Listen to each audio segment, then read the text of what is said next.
আসসালামু আলাইকুম এভরিওয়ান, সবাই কেমন আছেন? আজকে রূপচাঁদার একটা রেসিপি করে দেখাচ্ছি।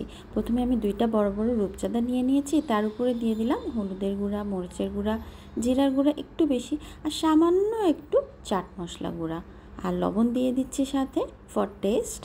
আর উপরে অ্যাড করে দিচ্ছি কর্নফ্লাওয়ার। খুব ভালো করে মিশিয়ে এই যে আমি মাঝখানে কেটে কেটে নিয়েছিলাম যাতে ভিতরে মশলাটা ঢুকে যায়। খুব ভালো করে মেশানো হয়ে গেলে আমি রেখে দিয়েছিলাম ওভারনাইট। তারপরের দিন আমি রান্না করেছিলাম। এখন আপনারা 1-2 ঘন্টা রেখেও আপনারা এটা রান্না করে ফেলতে পারেন।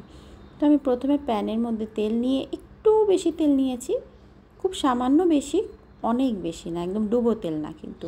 আমি এপিট ওপিট খুব লো ফ্লেমে খুব ভালো করে আস্তে আস্তে সময় নিয়ে একটু ভেজে নিচ্ছি গোল্ডেন ব্রাউন করে। ভাজা হয়ে গেলে আপনারা কিন্তু এভাবেই খেয়ে নিতে পারেন, ভাজাটাও অনেক টেস্টি। এই যে গোল্ডেন ব্রাউন হয়ে এসছে এক সাইড আমার, আমি আরেক সাইড উল্টে দিয়েছি, ভালো করে ভেজে নিচ্ছি। একটা ভাজা হয়ে গেলে আরেকটা দিয়ে দিলাম, খুব ভালো করে দুইটা একসাথে ভেজে উঠালাম।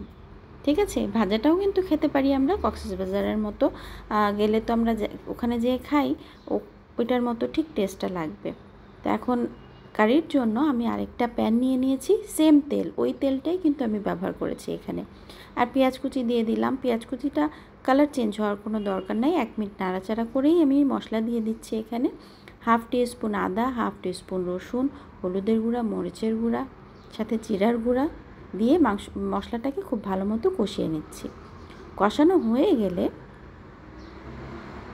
এই যে খুব ভালো করে কষিয়ে নিলে কালারটা খুব সুন্দর আসছে। কষানো হয়ে গেলে আমি এখানে সয়া সস আর টমেটো ক্যাচাপ অ্যাড করে দিচ্ছি। অ্যাড করে দিয়ে আর 1 মিনিট নাড়াচাড়া করে এটার মধ্যে আমি দিয়ে দিব পানি। পানি অ্যাড করে পানিটা ফোটানো পর্যন্ত আমরা অপেক্ষা করব। এই যে পানিটা ঠিক ফুটে আসছে, এখন আমি কিউব করে কেটে রাখা টমেটোটা দিয়ে দিচ্ছি, আর সাথে দিয়ে দিচ্ছি গাজরটাকেও খুব পাতলা করে স্লাইস করেছিলাম আমি।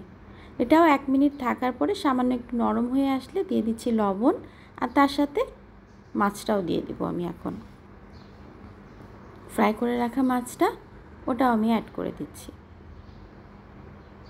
তার সাথে দিয়ে দিচ্ছি কাঁচামরিচ, আর একটু নরম হয়ে আসা পর্যন্ত অপেক্ষা করছি 1 থেকে 2 মিনিট। খুব বেশি সময় লাগবে না কিন্তু, একটু সামান্য 1-2 মিনিটের জন্য ঢেকে দিচ্ছি।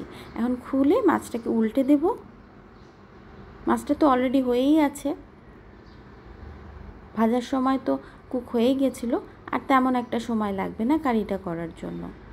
উল্টে দিলাম, আর ঠিক নামানোর আগে আমি অ্যাড করে দিচ্ছি ক্যাপসিকামটা, কারণ ক্যাপসিকাম আগে দিয়ে দিলে গলে যাবে, কালারটা নষ্ট হয়ে যাবে, খেতেও ভালো লাগে না। আমার তো এভাবেই খেতে ভালো লাগে, আপনাদের কেমন করে লাগে জানাবেন। আর দেখতে কেমন লাগছে দেখেন তো কি সুন্দর। Thank you.